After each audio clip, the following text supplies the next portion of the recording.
ప్రభు నామమున మీ అందరికీ నా హృదయపూర్వకమైన వందనాలు తెలియజేస్తూ మీ అందరికీ ఉదయకాలపు ఆరాధనకు స్వాగతాన్ని తెలియజేస్తూ ఉన్నాను. ప్రియమైన వారులారా, ఉదయమున మనందరము కూడా కలిసి ఆంధ్ర క్రైస్తవ కీర్తన పుస్తకాలలో నుంచి 8వ కీర్తన, చిన్న కీర్తన పుస్తకాల్లో 8వ కీర్తన, అలాగనే పెద్ద కీర్తన పుస్తకాలలో 21వ కీర్తన పాడుకుంటూ చివరి చరణానికి అందరం లేచి నిలబడదాం. ఆరాధన క్రమంలోనికి వెళ్దాం. త్రిత్వమై నిత్యత్వముననే కత్వమగు దేవా, త్రిత్వమై నిత్యత్వముననే కత్వమగు దేవా, నీ సత్య సమాజత్వముల నిజ తత్వము గణించి నేను నిత్యము స్తుతించేదను. త్రిత్వమై నిత్యత్వముననే కత్వమగు దేవా, ఎల్లలోకంబులు సృజించిన చల్లని తండ్రి, నాయుల్లమునని గొప్ప వింత లెల్ల సంతసిల్ల శోభిల్లదలంచెదను. త్రిత్వమై నిత్యత్వముననే కత్వమగు దేవా, వాసికెక్కిన పరమరాజ్యని వాసమును విడినా శ్రీయేసునాథుండను కుమార, దోషుల దోషంబులెల్ల గాచి రక్షించినావు. త్రిత్వమై నిత్యత్వముననే కత్వమగు దేవా, ఆదరణ కరుండవగుషు ధాత్ముడా దేవా, యామోదనామము నాంపబడి యేసు నాదుని సుబోధలెల్ల బోధపరచి పాదుగొల్పు. త్రిత్వమై నిత్యత్వముననే కత్వమగు దేవా, ఓ పితా సుతా శుద్ధాత్మా ఒక్క దేవుడవు, ఎల్ల పాపులను రక్షింపమిగుల ఓపికతో ఆపదలు బాపి కృప చూపినావు. త్రిత్వమై నిత్యత్వముననే కత్వమగు దేవా,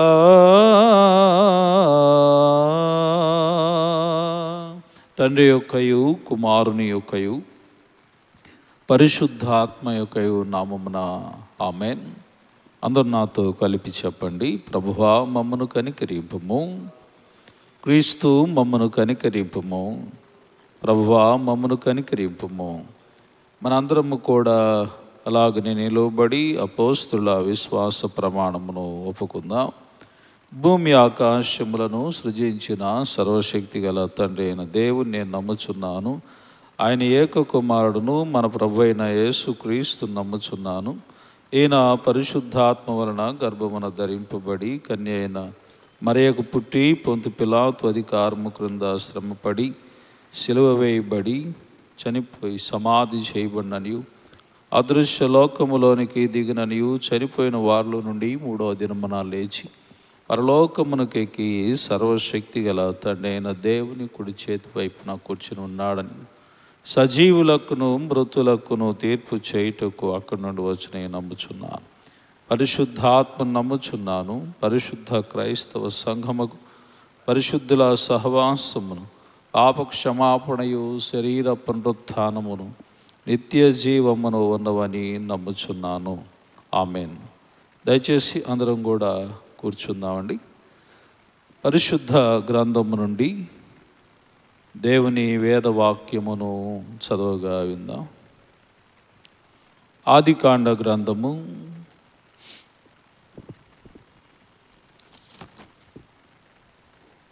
20వ అధ్యాయము.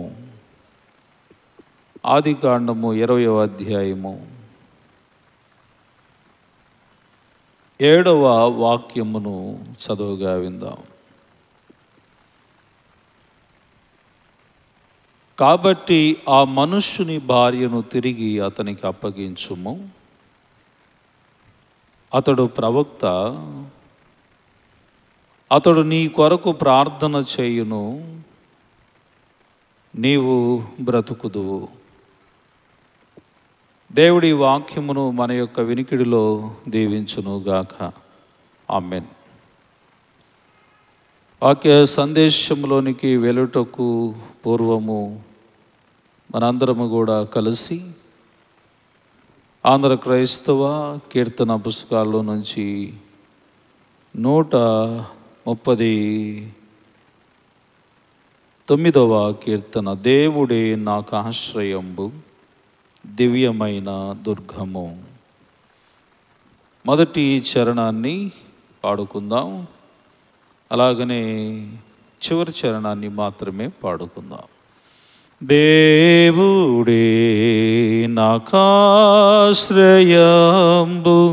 దివ్యమైన దుర్గము, మహావినోదు డాపదల సహాయుడై నన్బ్రోచును.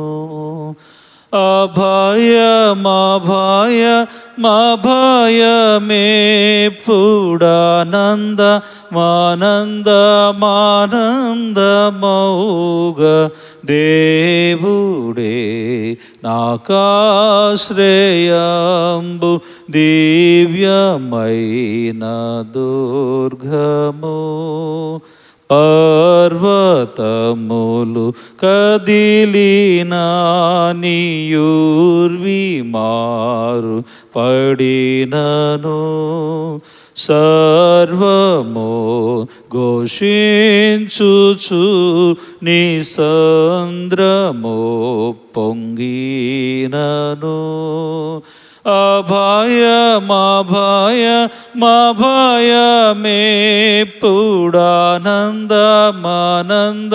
మానందమౌగ, దేవుడే నాకాశ్రయంబు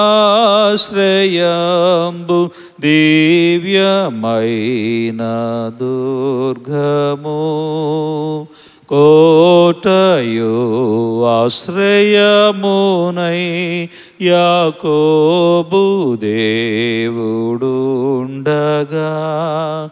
ఏటికి ఇంక వేరవలయు నెప్పుడు నాకు బండుగా, అభయమేపుడానంద మానందమౌగ, దేవుడే నాకాశ్రయంబు దివ్యమైన దుర్గము. మన తండ్రి అయిన దేవుని నుండి కుమారుడైన యేసుక్రీస్తు నుండి కృపయు సమాధానములు మీకు కలుగునుగాక. ఆమెన్. దయచేసి కూర్చోనండి.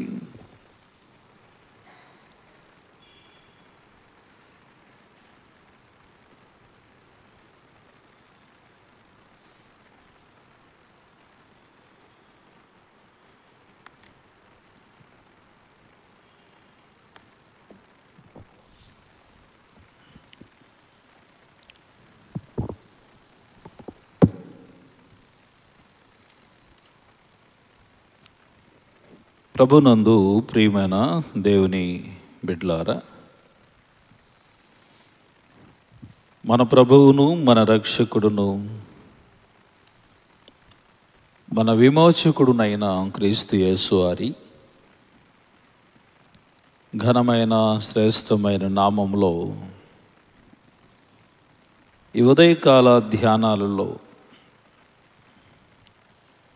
ముఖ్యముగా ఈ దినమున మనము ఈ అరుణోదయ ఆరాధన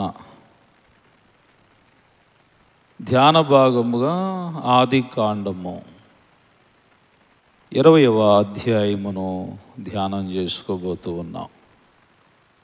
దానికంటే ముందుగా చేరువచ్చిన మీ అందరికీ, అలాగనే ఆన్లైన్లో వీక్షిస్తున్న ప్రతి ఒక్క సహోదరి సహోదరులందరికీ కూడా యేసుక్రీస్తు వారి ఘనమైన నామములో నా శుభములు, నా హృదయపూర్వక వందనాలను తెలియజేస్తున్నాను. చాలా సంతోషం, మంచిది. ఏమిటి ఈ రోజున మనము ధ్యానం చేసుకోబోతున్న వాక్య భాగమునకున్న విశేషము? ఈ 20వ అధ్యాయము మనకు తెలియచెప్పే కొన్ని ముఖ్యమైన విషయాలను నేను ముందుగా మీకు తెలియజేస్తాను. ఈ అధ్యాయము మనకు మొట్టమొదటిగా తెలియచెప్పేటువంటిది ఏంటంటే, బైబిల్ గ్రంథములో మొదటిసారిగా స్వప్నము అనేటువంటి మాట కనపడిద్ది. బైబిల్ గ్రంథములో ఆది కాండములో మొట్టమొదటిసారి స్వప్నము అనేటువంటి పదము ఈ 20వ అధ్యాయంలో కనపడిద్ది. తర్వాత అప్పటిదాకా వాడనటువంటి పదాలు, ఏది 19వ అధ్యాయము వరకు ఏ పదము రాలేదు అని అంటే ప్రవక్త అనేటువంటి పదము రాలేదు. ఏం రాలేదు? ప్రవక్త అనేటువంటి పదము రాలేదు. ఈ అధ్యాయంలోనే ప్రవక్త అనేటువంటి పదము కనపడింది.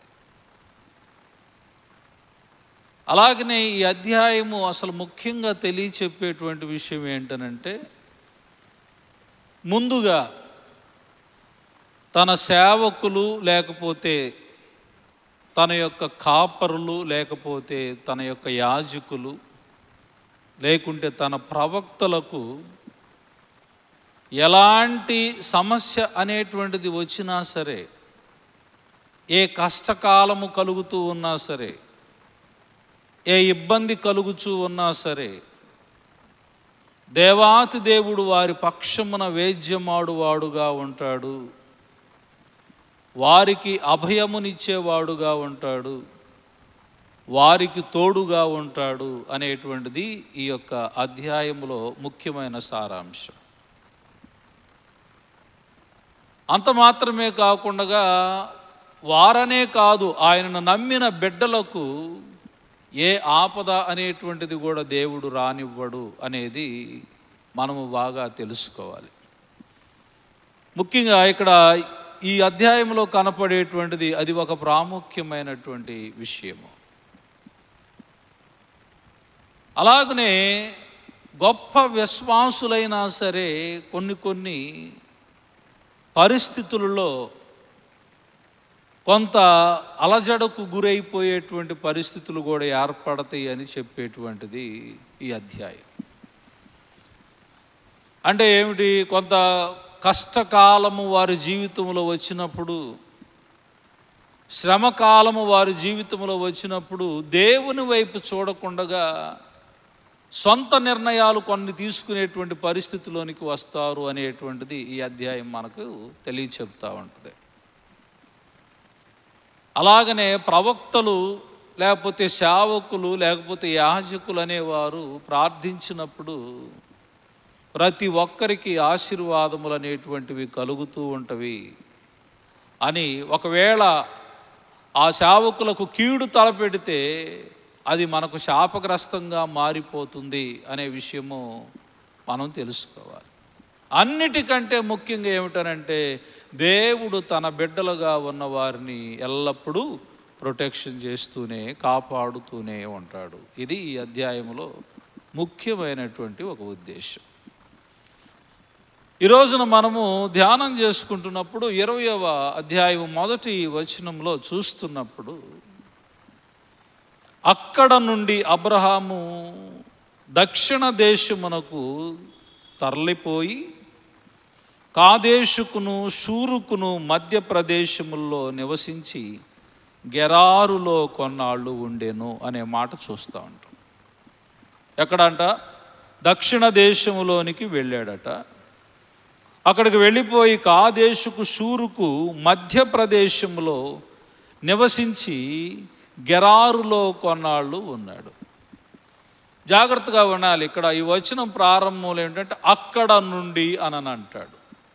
అక్కడ నుండి అనే మాటను మనం వింటున్నప్పుడు ఈ అక్కడ నుండి అనే ప్రశ్న రావాలి మనకి. అంటే అప్పుడు దాకా అబ్రహాము ఎక్కడున్నాడు? దేవాతి దేవుడు సొదొమ గొమొర్రా పట్టణములు అనేటువంటి వాటిని సమూలంగా నాశనం అన్నటువంటిది చేయాలనుకున్నప్పుడు ముందుగా దేవుడు అబ్రహామును దర్శించాడు. అబ్రహామును దర్శించినప్పుడు అబ్రహాము ఎక్కడ ఉన్నాడంట? 18వ అధ్యాయములో మొదటి వచనంను చూస్తున్నప్పుడు, ఆ 18వ అధ్యాయం ఆది కాండము మొదటి వచనంలో చూస్తే అబ్రహాము మరి మమ్రే దగ్గర ఉన్నటువంటి సింధూర వనము దగ్గర గుడారము వేసుకొని ఉన్నాడు అని మనం చూస్తూ ఉంటాం.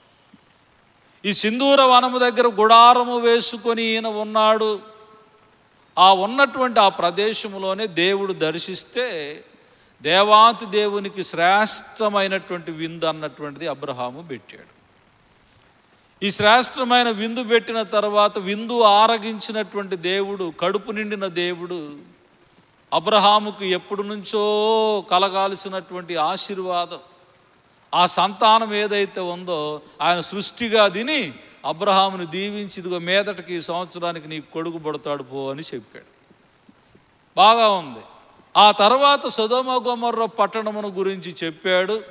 అయ్యా అక్కడ 50 నుంచి 10 మంది నీతిమంతులుంటే కాపాడయ్యా అని అన్నాడు. ఆ అన్న తర్వాత ఇక అక్కడ 10 మంది నీతిమంతులు కూడా లేరు. ఇప్పుడు జరిగిన విషయం ఏమిటి? ఇక దేవుడు సొదొమ గొమొర్రా పట్టణాన్ని సర్వనాశనం చేసేసాడు. లోతును రక్షించాడు. లోతు కుమార్తెలు రక్షించబడ్డారు. లోతు భార్య ఉప్పు స్తంభం అయ్యింది. ఇప్పుడు ఈయన ఎక్కడి నుంచి ప్రారంభించబడ్డాడు? ఈ మమ్రే దగ్గర ఉన్నటువంటి సింధూర వనము నుండి ఎక్కడికంటే దక్షిణమున ప్రయాణము చేసి గెరారు అనేటువంటి ప్రాంతము దగ్గరకు వచ్చాడు. అంటే గెరారు అనేటువంటి ఈ ప్రాంతం ఎక్కడ అనంటే ఇది ఫిలిప్తీయుల యొక్క దేశము. జాగ్రత్తగా వినాలి. ఇది ఫిలిప్తీయుల యొక్క దేశము. ఈ దేశంలో మరి ముఖ్యంగా చూస్తూ ఉన్నప్పుడు ఇది మధ్యధరా సముద్ర తీరాన మరి దక్షిణము అనేటువంటి ప్రాంతంలో గాజా అని ఉంటుంది. ఆ గాజాకు దగ్గరలో ఈ గెరారు అనేటువంటిది ఉంటుంది. ఇప్పుడు బాగా న్యూస్ కనుక మీరు చూస్తూ ఉంటే విస్తారమైనటువంటి యుద్ధం జరుగుతూ ఉంది. ఎవరెవరికి? ఈ గాజాకను ఇస్రాయేలుకు జరిగి గాజా మొత్తం సర్వనాశనం అయిపోయింది. అంటే ఇది దగ్గరగా ఈ గెరారు అనేటువంటి దీనికి పక్కనే ఉంటుంది. అది ఎవరి దేశం అప్పట్లో అని అంటే ఫిలిప్తీయులు ఉండేటువంటి ప్రాంతం. ఈ ఫిలిప్తీయులు ఉండేటువంటి ఈ ప్రాంతము దగ్గరకు వచ్చి అక్కడ ఆయన ఏం చేశాడంటే గుడారాలు వేసుకున్నాడు.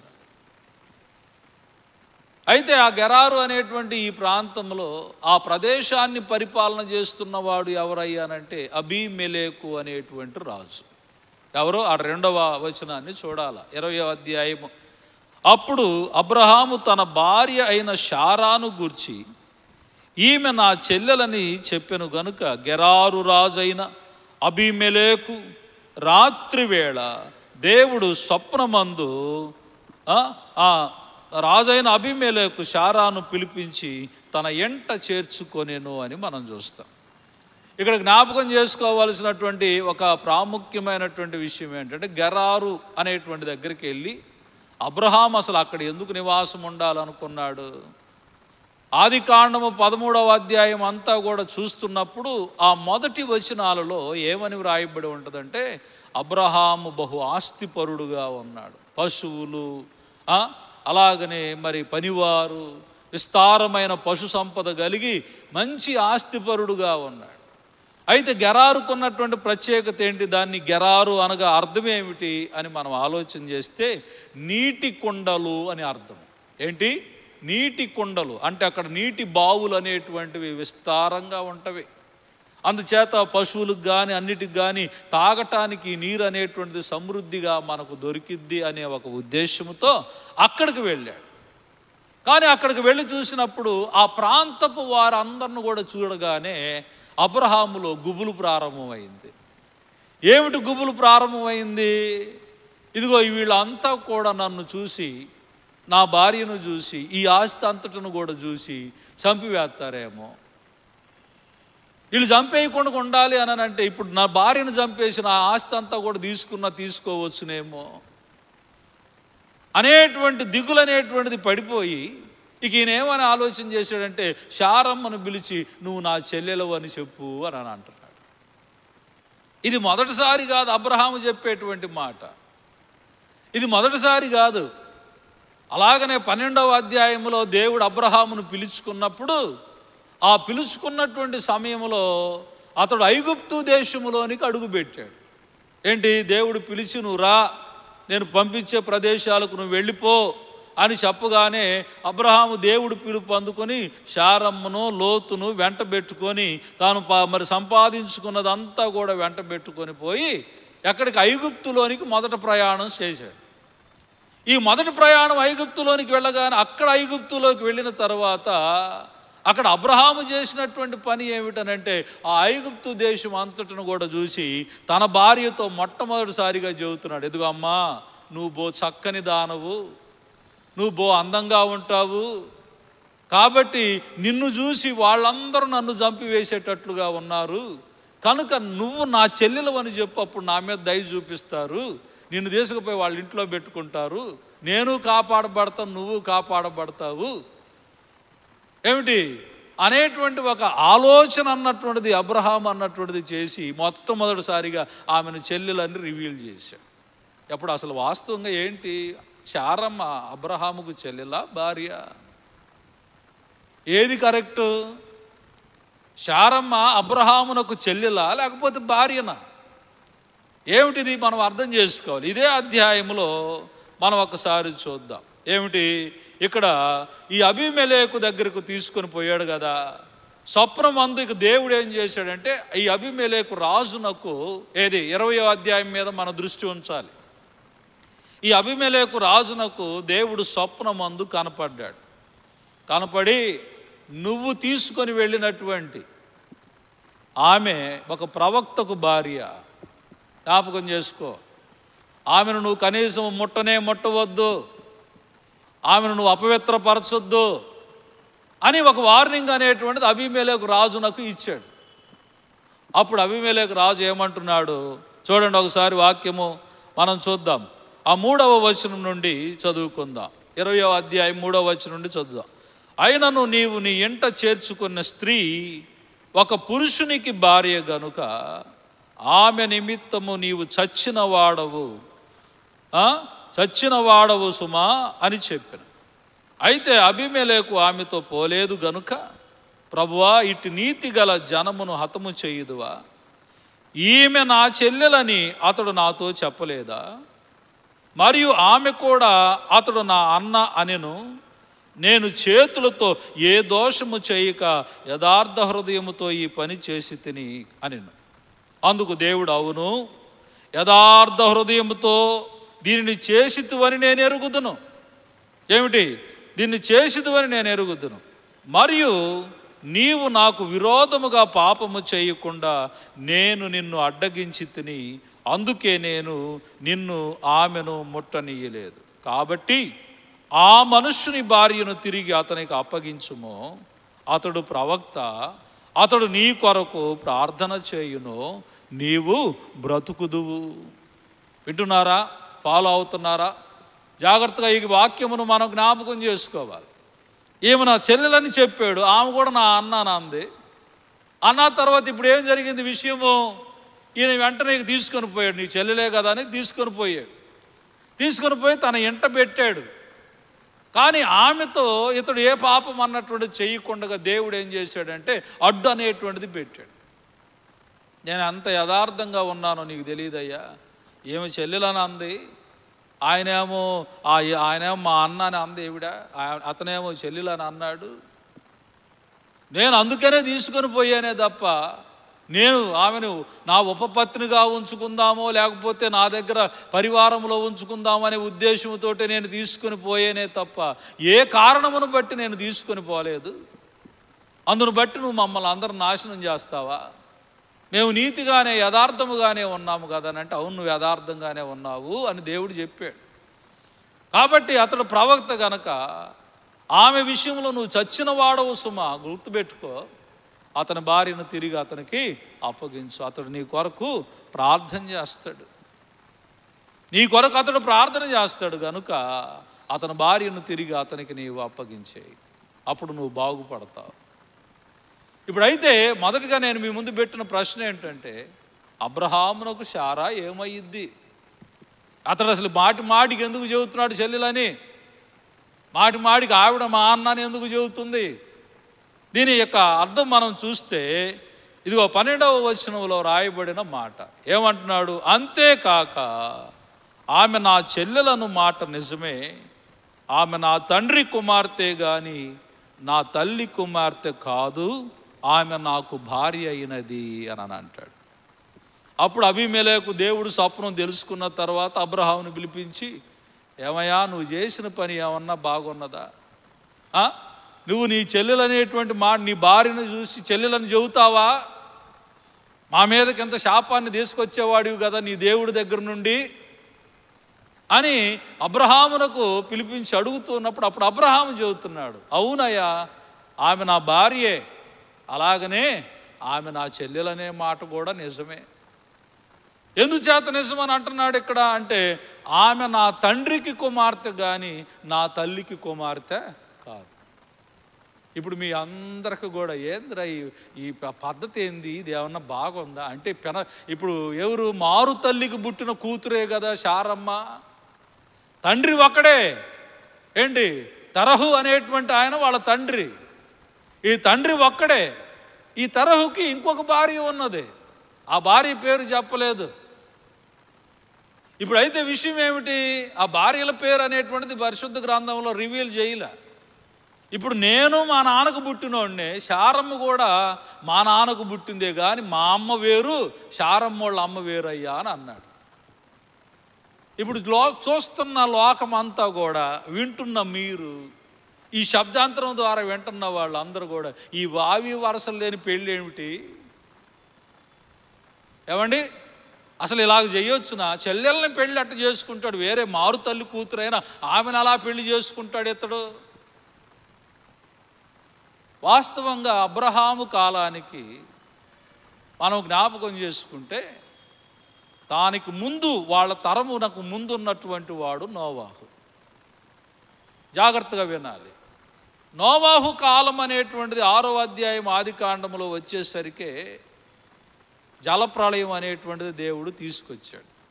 ఆదాము దగ్గర నుండి నోవాహు కాలం వరకు జనులు విస్తరించారు భూమి మీద. ఈ విస్తరించిపోయినటువంటి ఈ జనులు ఎవరైతే ఉన్నారో వీళ్ళందరిని కూడా దేవుడు ఏం చేశాడంటే, విస్తారమైన వారి పాపమును బట్టి జలప్రళయము చేత వారిని నాశనం చేశాడు. ఓడలో ఉన్నవారు నోవాహు 3 కుమారులు, నోవాహు భార్య, 3 కుమారులకు దేవుడిచ్చినటువంటి 3 కోడండ్రులు. ఈ 3 కోళ్ళ మొత్తం కలిపితే ఎంతమంది? 8 మంది మాత్రమే బయటకు వచ్చారు.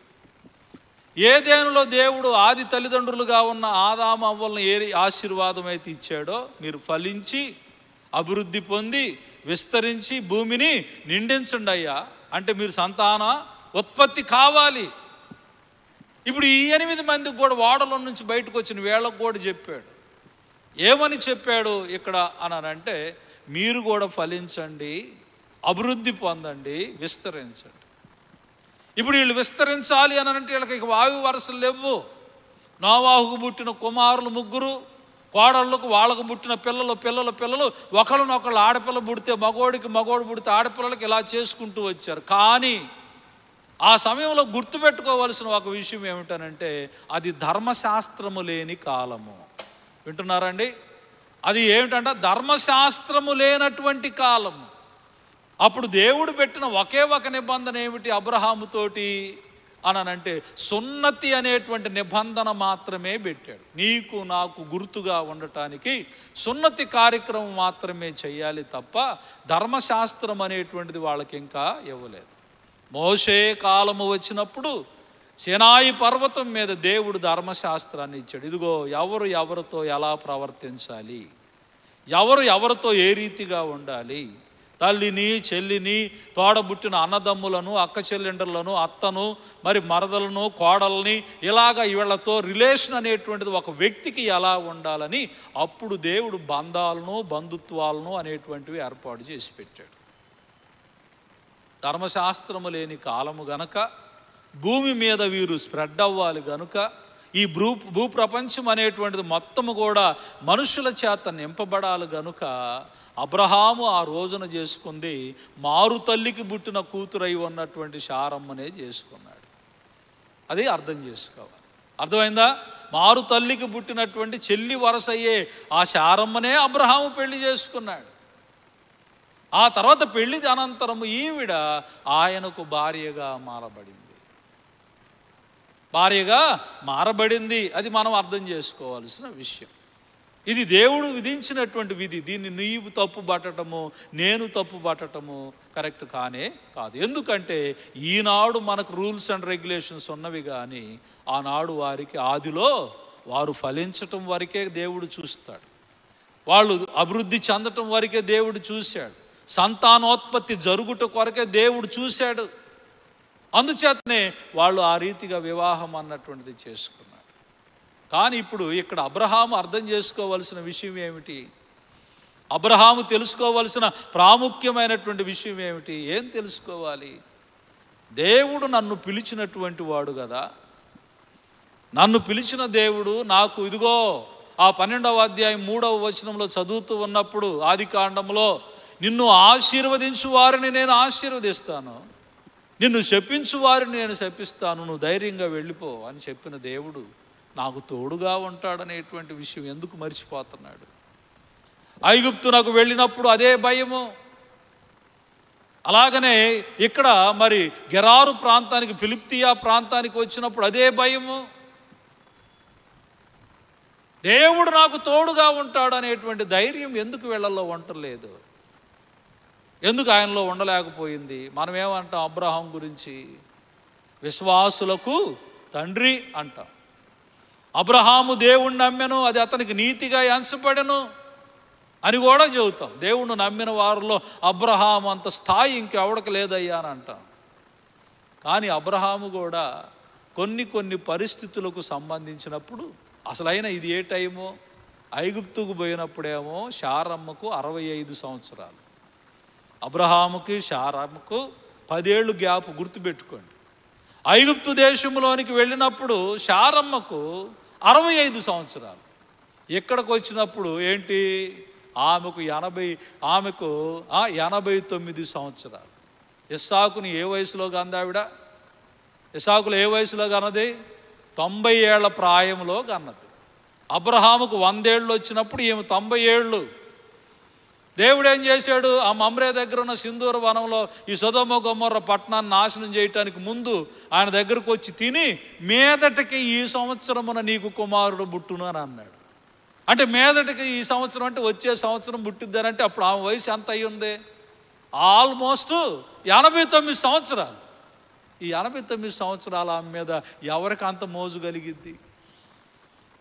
ఇక్కడ ఒక విషయం ఏంటంటే, భర్త పాయింట్ ఆఫ్ వ్యూ చూసినప్పుడు నాకు అర్థమైంది, అంత 89 ఏళ్ల వయసులో ఏది ఇంకా చెప్పాలి అని అంటే అక్కడే మాట్లాడిద్ది. ఆ 18వ అధ్యాయంలో శారమ్మ ఏమని అంటదంటే, గర్భము ఉడిగినటువంటి దానినైనా నాకు ఇప్పుడు సంతానము కలుగునా, స్త్రీ ధర్మము నిలిచిపోయినటువంటి నాకు సంతానోత్పత్తి అనేటువంటిది కలిగిద్దా? దేవుడు చెప్పటమే కానీ నేనెంటమే కానీ.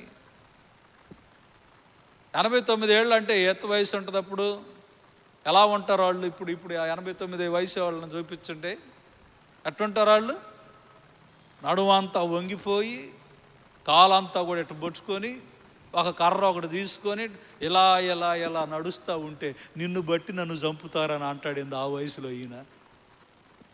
ఏమండి, నిన్ను బట్టి నన్ను చంపేస్తారని అంటాడేంది అబ్రహాము. అంటే అబ్రహాము పాయింట్ ఆఫ్ వ్యూలో చూసినప్పుడు తన భార్య ఎల్లప్పుడూ కూడా ఆయన దృష్టికి చక్కని దానిగానే కనపడింది.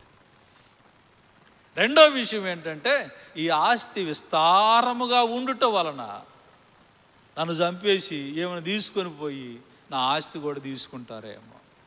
అందుకని అబ్రహాము ఇక్కడ చెబుతాడు, ఏమంటాడంటే 11వ వచనాన్ని చదువుకుందాం. చూడండి, 11వ వచనాన్ని చూస్తున్నప్పుడు ఇది చెప్పేసి నేను ముగించేస్తాను. అబ్రహాము ఈ స్థలమందు దేవుని భయం ఏమాత్రము లేదు గనుక నా భార్య నిమిత్తము నన్ను చంపుదురనుకొని చేసి తిని. ఏం చేశాడంట? నా భార్య నిమిత్తము నన్ను చంపుదురనుకొని నేను చేశాను. ఎందుకంటే ఇదిగో ఈ గెరారు ప్రాంతము, ఈ ఫిలిప్తియా ప్రాంతం ఏదైతే ఉన్నదో ఇందులో దేవుడు భయం అనేటువంటిది లేని మనుషులు నాకు కనపడ్డారు. అందుచేత నన్ను చంపేస్తారేమో, నన్ను గాయపరుస్తారేమో, నన్ను బాధపరుస్తారేమో అని నేను అనుకున్నాను. కానీ ఇక్కడ అబ్రహాము తెలుసుకోవాల్సిన విషయం ఏంటంటే, నా దేవుడు నన్ను పిలిచాడు, నా దేవుడు నాకు తోడుగా ఉంటాడు, నా దేవుడు నా పక్షమున వేద్యమాడతాడు, నాకు కష్టం వచ్చినా శ్రమ వచ్చినా బాధ కలుగుతూ ఉన్నా సరే దేవుడు నాతో పాటు ఉంటాడు అనే విశ్వాసాన్ని అబ్రహాము కోల్పోయిన క్షణాలు ఈ క్షణాలు. దేవుని వైపు చూడలేదు, లోకం వైపు చూశాడు. అలాగే మనం అర్థం చేసుకోవాలి. నిన్నటి ఆదివారం వేళ మనం వాక్యం చూసాం కదా. ఆదివారం వేళ వాక్యం ఏమిటి? సువార్త పాఠ్య భాగము. వీళ్ళు పడవలో ప్రయాణము చేస్తూ సముద్రం మీద వెళ్తుంటే తుఫానులను చూశారు. పక్కనున్న యేసయ్యను చూడలే. యేసయ్య పడుకొని నిద్రపోతున్నాడు. ఈ తుఫాను వచ్చి మమ్మల్ని ఏడ ముంచేసిద్దో, మేము ఏడ పడవలో పడిపోతాము, పడవలో నుంచి సముద్రంలో పడిపోతాము అనే బాధలోనే ఉంటున్నారే కానీ పక్కన పడుకొని ఉన్న యేసయ్యను చూడట్లేదు వీళ్ళు. ఏంటి, మనం ఎప్పుడు కూడా ఆయన మనతోటే ఉంటాడు. దేవుడే నాకు ఆశ్రయము, అభయము అభయము అభయం అని పాడుకున్నాం. ఆయన మనకు ఆశ్రయంగా తోడుగా మనతో పాటు ఉంటాడు అని మనం చాలా సందర్భాల్లో నమ్మము. అర్థమైందా? ఏం చేశాడు? అబ్రహాముకు ఆపద అలా రాగానే, తన భార్యను అబీమెలెకు తీసుకొని ఇంట్లో పోగానే దేవుడు చేసిన పని ఏమిటంటే, ఆ రాత్రే అతనికి వార్నింగ్ ఇచ్చాడు. గుర్తుపెట్టుకో నా సేవకుడు, గుర్తుపెట్టుకో నా విశ్వాసి. చాలామంది ఈ రోజున దైవ సేవకులు అంటే గౌరవం అనేటువంటిది క్షీణించిపోతున్న రోజులు, అంత్య దినాలు కదా. పెద్ద చిన్న గౌరవ మర్యాదలు అనేటువంటివి పోతున్న రోజులు. ముఖ్యంగా దేవుని యాజకులు అనేటువంటి వారంటే ఎంత చులకనో చాలామంది నేను చూస్తూ ఉంటాను, అబ్జర్వ్ చేస్తూ ఉంటాను. నోటికొచ్చిన పదజాలాలు అనేటువంటివి మాట్లాడే వాళ్ళని నేను 100 మందిని చూస్తూ ఉన్నాను.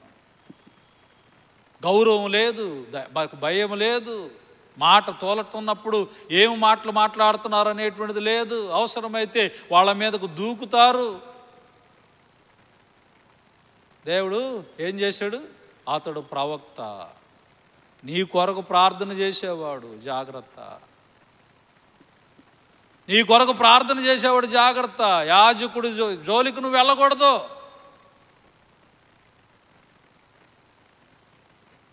అందుకని అబ్రహాము నిమిత్తం అబీమెలెకు ఇంటి మొత్తానికి దేవుడు ఏం చేశాడనంటే గర్భాలన్నీ మూసి పడేశాడు.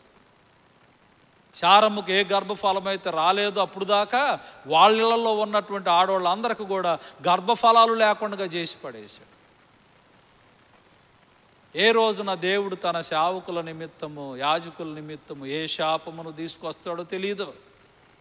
అందుకని నోరు ఉంది కదా, నాకు సాగుతుంది కదా, నేనేమి చేసినా చెల్లుబాటు అవుతుంది కదా అనేసి అట్టబడితే అట్ట మాట్లాడకూడదు. ఆయన పిచ్చోళ్ళ, ఆయన పిలుపు ఇవ్వలా తన యాజకులకు. అర్థమైందా? ఆయన పిచ్చోడై ఏ మాత్రమును కూడా ఇవ్వలా. మనం ఎందుకు లేనిపోని పాపము మూట కట్టుకోకూడదు. వాళ్ళకి మేలు చేయగలిగితే వాళ్ళకి మేలు చేయాల, వాళ్ళకి కీడు తలపెట్టద్దు. ఎందుకంటే మీరందరూ తల్ల వంచి మా సేవకుడు మా యాజకుడు అని మీరేమైనా ప్రార్థన చేస్తారో చేయరో తెలియదు. ప్రతి నిత్యము మీ నిమిత్తము దేవుని సన్నిధిలో ప్రార్థించేవాళ్ళు యాజకులు. మీరు బాగుండాలా, మా పాస్టర్ గారు బాగుండాడా, మా యాజకులు బాగుండారా అని మీరు ఏమైనా చూస్తారో చూడరో. తర్వాత మీరందరూ బాగుండాలని ప్రభు పాదాల చెంత మీ నిమిత్తమై ప్రార్థన చేసి మిమ్మల్ని ఆశీర్వదించేవారు యాజకులు. అదే దేవుడు ఇక్కడ చెప్పాడు, ఆ మనుష్యుడు భార్యను తిరిగి అతనికి అప్పగించుము, అతడు ప్రవక్త, అతడు నీ కొరకు ప్రార్థన చేస్తాడు, నీవప్పుడు బ్రతుకుతావు. ఈ మాట మనం ఎప్పుడు గుర్తుపెట్టుకోవాలి. కాబట్టి దేవుని బిడ్డలారా, ఎలాంటి పరిస్థితులు వచ్చినా, ఏ సమస్యలు వచ్చినా, ఏ కష్టాలు కలుగుతున్నా, ఏ ఇబ్బందులు అనేటువంటివి కలుగుతున్నా దేవుడి మీద విశ్వాసాన్ని మీరు తొలగించుకోవద్దు. పక్కనే బొణుకొని ఉన్నాడు ఆయన, వీళ్ళు తుఫాన్లు చూసి అలజడి పడుతున్నారు. దానిని గద్దించగలిగే శక్తి కలిగిన వాడు నాతో ఉండాడని ధైర్యం ఎందుకు ఉండలేదు? ఎవ్వరు నిన్ను పట్టించుకోవాల్సిన అవసరం లేదు, ఎవ్వడు నీకు సహాయం చేయాల్సిన అవసరమే లేదు. గుర్తుపెట్టుకోండి, ఎవడు తోడు కూడా మనకు అవసరం లేదు. దేవుడే మనకు ఆశ్రయము, దేవుడే మనకు దుర్గము. కాబట్టి నువ్వెందుకు పర్వతాలు తొలగిన, మెట్టలు తత్తరిల్లుతున్నా, ఎన్ని భయంకరమైన పరిస్థితులు నీకు సంభవిస్తున్నా, దేవుని బిడ్డలారా విశ్వాసాన్ని కోల్పోవద్దు. విశ్వాసులకు తండ్రి కూడా భయం వచ్చేసింది. అంత గొప్ప విశ్వాసుగా ఉన్నటువంటి అబ్రాహాముకు కూడా, అమ్మో చంపేస్తారేమో. చంపేయబోతే దేవుడు వచ్చి కూర్చోలా? రాత్రి ఊరుకుంటాడా? దేవుడు వదిలేస్తాడా? కాబట్టి ధైర్యం చెడద్దు, విశ్వాసంతో ముందుకు సాగాలి మనం. అటు రీతిగా మీరు అందరూ కూడా దేవుని మీద ఆధారపడి దేవుని కృప అనేటువంటిది మీరు పొందుకోవాలని ప్రభునామమున తెలియజేస్తూ, ఎన్ని కష్టములు, బాధలు, వేదనలు కలుగుతున్నా ఏంటి, మనమందరం కూడా ఆయన ఎడల మరి నమ్మకాన్ని కోల్పోకుండా ముందుకు సాగాలని ప్రభు పేరు తెలియజేస్తూ ఈ మాటలను నేను ముగిస్తూ ఉన్నా. దేవుడి వాక్యమును మన యొక్క వినికిడిలో దీవించునుగాక. ఆమెన్. సమస్త జ్ఞానమునకు మించిన దేవుని యొక్క సమాధానం మీ హృదయములకును మీ తలంపులకును కావలి ఉండునుగాక. ఆమెన్. ప్రార్థించుకుందాం. ప్రేమ కలిగిన దేవ, ఘనమైన తండ్రి, నీ పవిత్ర పాదములకు వందనాలు, స్తోత్రాలు నాయనా. నీ ఉన్నతమైన కృపలో ఈ యొక్క ఉదయకాలమున అబ్రహాము జీవితములో నీవు చేసిన గొప్ప కార్యములు అయ్యా, ఇదిగో నా తండ్రి మేము ధ్యానం చేసుకున్నాం.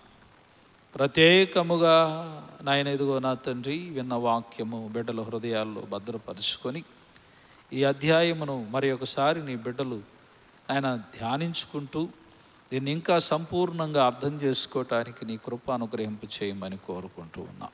తల్ల వంచిన ప్రతి ఒక్కరిని నాయన పేరు పేరు వరుసన దీవించి ఆశీర్వదించండి. ఆన్లైన్లో వీక్షిస్తున్న బిడ్డలందరినీ దీవించి ఆశీర్వదించండి. అలాగనే ఈ దినము నీ బిడ్డలు చేయబోతున్న పనులన్నిటిలో తోడుగా ఉండి, రాకపోకల్లో తోడుగా ఉండండి.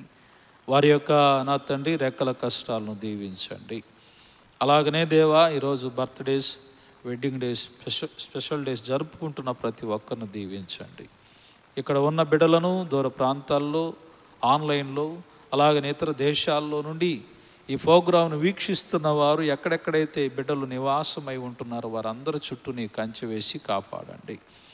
అలాగనే నాయన ఇదిగో నా తండ్రి సంఘంలో ఉన్న ప్రతి ఇంటిని పేరు పేరున దీవించండి.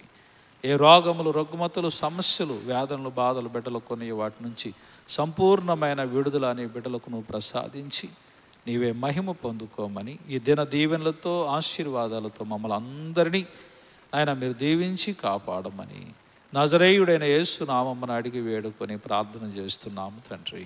ఆమెన్. పరలోకమందున్న మా తండ్రి, నీ నామము పరిశుద్ధపరచబడునుగాక, నీ రాజ్యము వచ్చునుగాక, నీ చిత్తము పరలోకమందు నెరవేరుచున్నట్లు భూమి అందును నెరవేరునుగాక. మానుదిన ఆహారం రేడు మాకు దయచేయము. మాడల అపరాధములు చేసిన వారిని మీకు క్షమించి ఉన్న ప్రకారం ఆ అపరాధములను క్షమింపము. మమ్మల్ని శోధనలోనికి పోని దుష్టుని తప్పింపము. రాజ్యము, శక్తి, మహిమ నిరంతరం నీవై ఉన్నవి. ఆమేన్. మన పరమ తండ్రి అయిన దేవుని యొక్క ప్రేమ, కుమారుడైన యేసుక్రీస్తు వారి కృప, పరిశుద్ధాత్మని యొక్క అన్యోన్య సహవాసము తల వంచి ఉన్నటువంటి మనందరికీ, మన సంఘమునకు, మన కుటుంబాలకు, బిడ్డలకు తోడుగా ఉండి కాపాడునుగాక.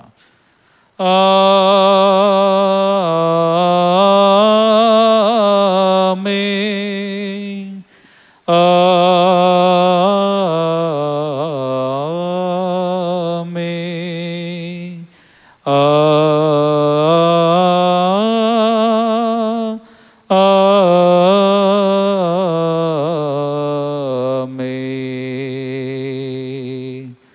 ఆశీర్వాదంబుల్ మా మీద వర్షింపజేయుమీశా,